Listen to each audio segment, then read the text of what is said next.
даатгуулагчдын хөтөлбөрийн чадвар алдалтыг тогтооход гэр бүл хөтөлбөр нийгмийн хамгааллын сайд, эрүүл мэндийн сайдын хамтран баталсан А441, А192 тоот тушааллан Монгол Улсын засгийн газрын 448 тоот тогтоолыг мөрдөө ажиллаж байна.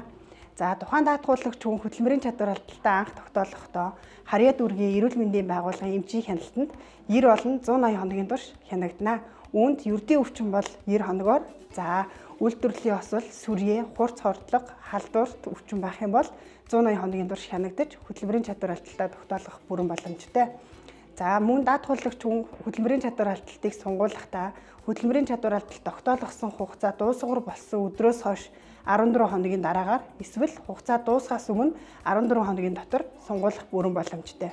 За хяналтын үзлэг хийлгээхдээ 1 жилд 4 удаагийн хяналтын үзлэг хийгдэж холбогдох багажийн шинжилгээ болон лабораторийн шинжилгээг бүрдүүлснээр хөтөлбөрийн чадвар алдалт сунгуулах асуудлаа хэлэлцүүлнэ.